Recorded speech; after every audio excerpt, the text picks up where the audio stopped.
जीवनामध्ये उद्दिष्ट असणं फार महत्त्वाचं आहे. स्वतःचे गुणदोष शोधणं फार गरजेचं आहे. पण आपण तसं करतो का? अजिबात नाही करत. कारण स्वतःमध्ये कधी डोकावूनच पाहिलेलं नाही आणि स्वतःचा कधी परिचयच करून घेतलेला नाही आहे. तर मी एक छोटीशी तुम्हाला गोष्ट सांगते.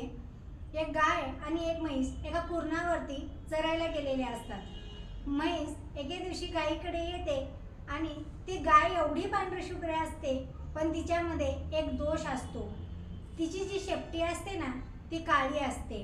म्हैस गायीजवळ येते आणि म्हणते, अगं कपिले, तुझ्या रंगाविषयी मला काहीच प्रॉब्लेम नाही आहे, पण तुझी जी शेपटी आहे ना, मला अजिबात आवडत नाही आहे. मग असेच एक दिवस जाते, 2 दिवस जाते, 3 दिवस जाते.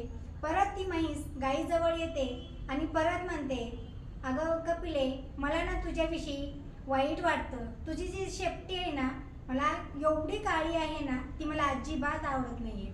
आता न राहून कपिला तिथं म्हशीला म्हणते, अगं अगं सखे, तुला ना माझी शेपटी काळी दिसते, पण तू कधी स्वतःकडे पाहिलंय का? तुझा तर पूर्ण रंगच काळा आहे. तसंच आपण आपल्यातले गुणदोष, आपल्यातले जे दोष आहेत, ते जे गुण चांगले आहेत, ते न शोधता आपण नेहमी दुसऱ्यातले दोष शोधत असतो. थँक्यू.